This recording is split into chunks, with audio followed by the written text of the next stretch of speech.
Let's start with the obvious today. Patients are constantly warned about unsafe drugs, getting their medication outside traditional branded and pharmacy channels. And yet, here we are today, January 6th of 2026, and we're talking about hair found in branded Wegovy pens. Listen, even if patients in the OTP community miss the hair floating around in their GLP-1 pen, they're never going to miss an opportunity to spot hypocrisy when they see it. And today's episode isn't aimed at being anti-big pharma, but it's also not about being pharma friendly. It's about accountability, because there's several stories that really show that there needs to be some accountability at the big pharma level.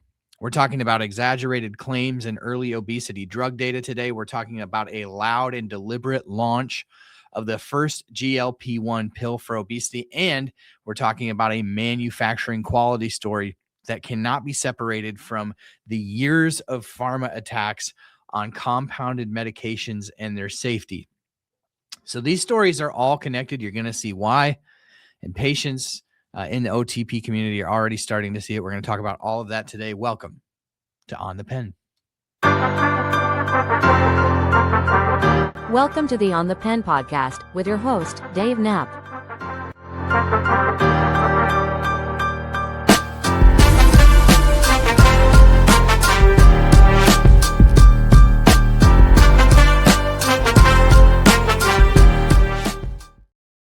Welcome back to On the Pen. If you're new here, this is a patient-first show. We slow things down. We read past the headlines that you see everywhere, and we talk about what these stories actually mean for people navigating the world of obesity. And today matters. The conversation today matters. The first conversation on the podcast of 2026, because when science and marketing and access and manufacturing quality all sort of converge at the same time, patients are usually the last ones to get clarity and know how to navigate conversations with their medical providing team. So we're going to start fixing that on today's podcast. And today, the first story that I want to talk to you about is Arrowhead. Now, Arrowhead Pharmaceuticals released a major story today. It's got the headlines going around biotech and even in some of the more mainstream news outlets, claiming that its RNA interference drug, ARO INHBE. They're not even attempting to name these in a way that is memorable, which is interesting given how they're twisting the data. It nearly, and this is the headline, nearly doubled the weight loss of Zepbound when combined with tirzepatide. That is a huge headline, and it's literally everywhere right now. And this was called out very quickly by one of our more astute listeners. Her name's Jen Nush, N-U-S-H. For those of you who listen along, you probably know what that means, nutrient-stimulated hormone. And she's right to call this out from the way that it was framed, because here's what actually happened. Arrowhead reported about 9.4% weight loss at 16 weeks. Okay, that's on par with a lot of the molecules that we see in early development right now, a lot on par with a lot of the early data. Now, this was actually in patients with type 2 diabetes and obesity who received the ARO INHBE, ARO for Arrowhead INHBE, plus tirzepatide. Now, they compared that to about 4.8% loss in the group that had tirzepatide only. And that's where the nearly doubled claim comes from. But that comparison is far from clean and a huge disservice to the headlines that you're seeing all over. And listen, we're seeing more and more of this in early clinical data, because it does what? They know that a lot of us in the patient community will get excited. They know particularly that those on Wall Street will get excited by seeing you just like slam down high percentages of weight loss in a short amount of time. Now, these trials, I mean, we saw in the aloralintide trial too, they're stacked. They're stacked with women of higher BMIs who tend to respond better to these drugs to begin with. So they're not super reflective of the broader population, although you may argue they're pretty reflective of real world use of GLP-1s. I think that I saw a stat recently that nearly 75% of patients on Zepbound are women. That's a tremendous figure to contemplate there, and in that sense tracks with kind of how they build these trials. But let's go back to this Arrowhead molecule and the way that this trial was designed, because I think this is important to touch on. So the tirzepatide doses used in this study were 2.5 and 5 milligrams. Now, for anybody who follows this, even at a cursory level, you know that 2.5 milligrams is not considered even a therapeutic dose in terms of how it was tested in Lilly's SURMOUNT trials. And the 5 milligrams was the first therapeutic dose. Those are the starter doses of Zepbound. They're not the doses that define Zepbound's real world performance in terms of weight loss. So Eli Lilly's own SURMOUNT 2 trial in people with type 2 diabetes used 10 and 15 milligrams and showed roughly 8% loss at 16 weeks. So that obviously gives some context to the data that we're hearing today from Arrowhead. You can't really compare a combination against low dose tirzepatide and imply to patients around the world or investors that you beat Zepbound as patients actually take it in the real world. So Jen's right. If you tested tirzepatide at 5 milligrams, say tirzepatide 5 milligrams. Don't say twice as good as tirzepatide. It's crazy. So this, the timing is also interesting because in this study, tirzepatide dosing didn't begin until 2 weeks into the trial. So when Arrowhead reports 16 weeks outcomes, tirzepatide exposure was closer to 14 weeks, not 16 weeks. And that makes a difference in the numbers. And that should have been clearly disclosed, not sort of like glossed over. And that's where these headlines can get frustrating, especially for patients who are desperate, like myself, as slower responders to the current medications, and a patient living with type 2 diabetes. We're also talking about a very small cohort size. So we're talking about 4 or 5 patients per arm. So we're not talking about a high number of people. One super responder in that group can completely change the narrative on one of these molecules. And so while we get excited about future drugs and future medications and the potential for future treatment, this is important context to have, as especially these early phase 1 data numbers pop up. We got to keep these in context and before we get super excited about them. I mean, somebody was just asking me about bioglutide. Like a year and a half, I was talking about bioglutide. It's a quadruple agonist. But, you know, multiple things have been interesting about the data. First of all, we need more data. We have phase 1 data on bioglutide, but also bioglutide, even in its name, suggests that it's a peptide. Not actually the case. It's a small molecule. And so there's just some interesting shenanigans that are pulled in phase 1 to grab the headlines. And I think we need to get more savvy, myself included, about reading those headlines and understanding the data so that we can report on it accurately. So this is not signal finding from Arrowhead. It's not superiority proving. It's phase 1 data, and it deserves a lot of context. And that's what Jen gave us today. And I love following Jen and appreciate her being in the On the Pen community. What this data from Arrowhead does suggest is that we've got some interesting stuff here. Targeting the INHBE appears to meaningfully reduce visceral fat and liver fat, which is a huge deal. That could matter a lot in type 2 diabetes and MASH. I mean, from a metabolic disease standpoint, that's something to get excited about. So there may be a future here in maintenance strategies or possibly lowering the GLP-1 doses with fewer side effects. Those are all worth looking at. But it does not justify overstating what happens in being, you know, doubling the effectiveness of Zepbound with just one early trial. Want to take a moment to thank our sponsor. Our headline sponsor of the podcast is none other than Shed. Shed has been on board with us for a few months now. If you are looking to get treatment for the disease of obesity and you want some really great, strong wraparound care, try Shed. Shed is a wonderful company. I've been using them for a few months now for a few different things. And I have found both of their platform easy to use, pretty easy to navigate. straightforward pricing, and you get access to a doctor who's going to listen to you. You also get access to coaching. Like, the disease of obesity is pretty complex. A lot of us need that coaching to walk through different issues that we may face when getting on the medications. And the biggest thing is, if you are somebody who needs compound to maintain access to these medications, they partner with one of the most trusted compound pharmacies in the country, and that is Strive Pharmacy out of Arizona. I've met them. I trust them explicitly. So if you want to get started, you can go to tryshed.com. They've got branded options. They'll have the Wegovy Pill later this week, but they've got Novo and the cash pay Wegovy. They've also got Zepbound and the cash pay vials, access to that, and then compounds for those who can't afford the branded medications. So they've got a little bit something for everybody there, and they're sponsoring our podcast, and we're so thankful to have Shed on board. Use code OTP25, save yourself 25% on signing up at tryshed.com.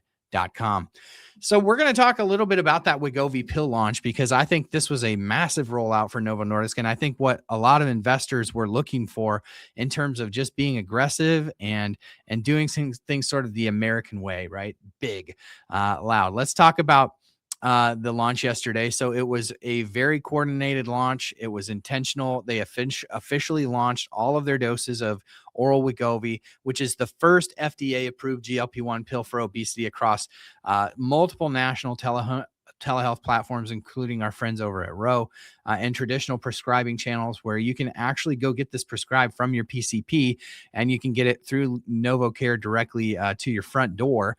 You can also get it through the Costco pharmacy if you have a Costco in your area and want to pick it up locally. So there is a whole host of options to get your hands on the first ever GLP-1 for obesity.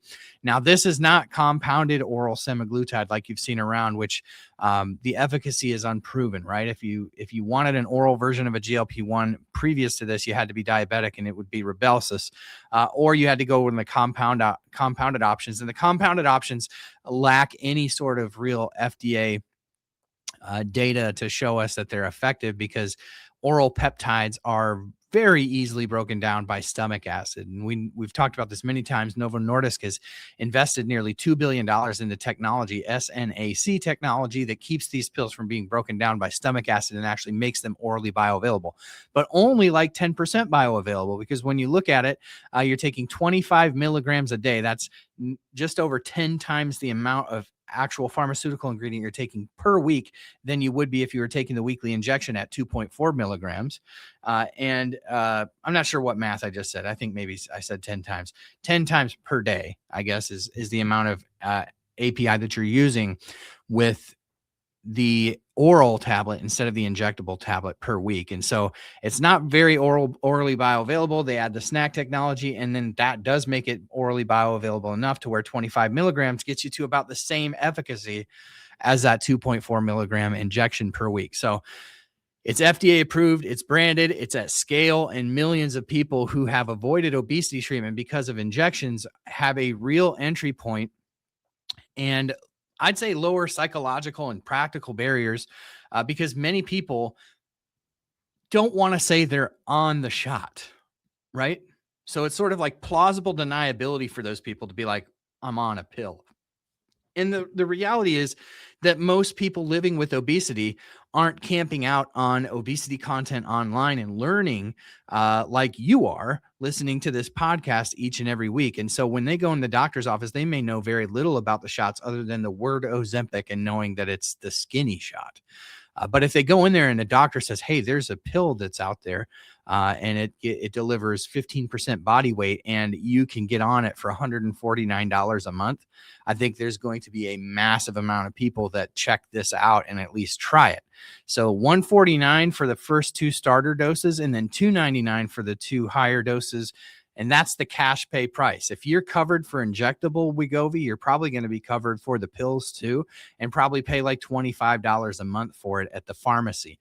So the pricing is deliberate. Novo actually placed a branded FDA-approved oral GLP-1 directly into this telehealth space that has historically been dominated by compounded alternatives. And so for this community specifically, this is a huge deal, because oral Wegovy is expected to be available through our partners at Shed by the end of the week. I know that there are multiple telehealth companies that many of you use that have also launched that this week. And so as soon as it goes live over on Shed, we'll let you know. But we ask that you check them out as a partner of the On the Pen podcast.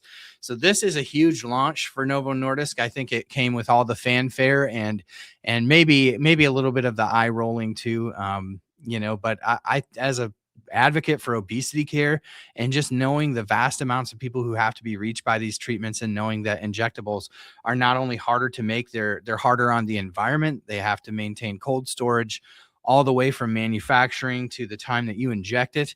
And then, the fact that these things are highly wasteful. I mean, they just are. I mean, these things, I can't imagine how many of these things are in the landfill. And so the pills obviously bring about a lot of answers that the shots don't answer. Will they be as effective long-term as some of the injectable options? Probably not. But I'm certainly going to try it.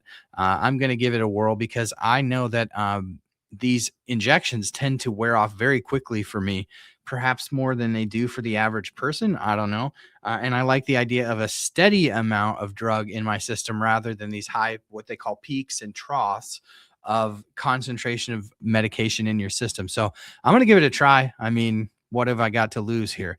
What I've got to lose is about 100 pounds. So we'll see. I'm going to try it, and I'll definitely keep you posted on how it goes at On the Pen on our YouTube channel. So stay tuned to that. So I'll probably be starting it sometime next week. So this is a huge positive, I think, in the access category. Lilly and Novo are really flipping the script here on our whole healthcare system quietly, right? I mean, it's not quiet because everybody seems to know about most favored nations and these cash pay offerings. But at the end of the day, I don't know that people understand like how monumental this time is in medicine, because we are talking about vertically integrated telehealth companies offering direct manufacturer pricing for these blockbuster medications, retail pharmacy partnerships like Costco and Walmart. This is like pharma actually meeting people where they're at and in more of a consumer driven way, rather than using these super broken traditional channels like pharmacy benefit managers and insurance companies. So they're not playing the game anymore. They're going direct to consumer. And this, I believe, was a super aggressive move by Novo Nordisk. I applaud them for going down to 199. I'd love to see them go 199 all doses of this oral tablet, and then eventually get there with the injectable versions too. But I think this was an aggressive move that will spawn more and more moves downward on the price of these medications. All of those are great things. And again, I don't think it can be understated that it's a huge deal that we as patients are getting these drugs while they're peaking in popularity at cheaper prices. That just doesn't happen. In fact, just this past quarter, my wife and I had a little insurance hiccup as I left to do this full time. Her Enbrel was filled. It was an $8,000 tab for 1 month. And there was a day where we were paying $4,000 for this, and it's a 20-year-old medicine. I mean, wrap your head around that. It's a biologic. That's why, not to go down too deep of a rabbit hole, it's important that retatrutide does not get classified as a biologic. But I digress. $8,000 a month for a 20-year-old drug. This just does not happen. And you think about the fact that these medications for many, many people are stopping the progression of obesity in its tracks before people develop high blood pressure, before people develop obstructive sleep apnea, before people develop heart failure or stroke. It's just incredible. Reduced cancers. Are you kidding me? And it's getting cheaper. I mean, I can't help but be positive about that. I know there's a lot of people who will go, I can't believe that he's saying that. I still can't afford it. Like, I get it. It's not, we don't live in a perfect world. Not everybody, but something's happening right now that is unprecedented in my lifetime. And you're not going to catch me not being positive about that. I'm super excited about that.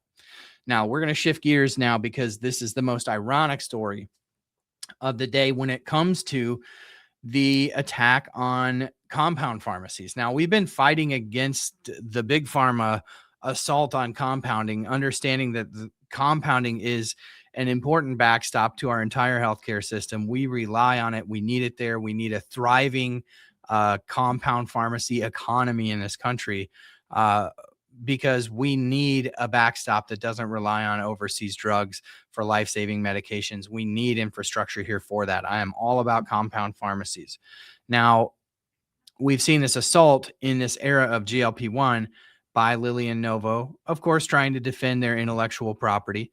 But we need to talk about the approach that specifically Novo Nordisk has taken, because every single lawsuit they file, every single grievance they file with the FDA over compounding, and every single public-facing statement they make is designed to make patients on compound pharmacies feel like they're choosing something that is unsafe.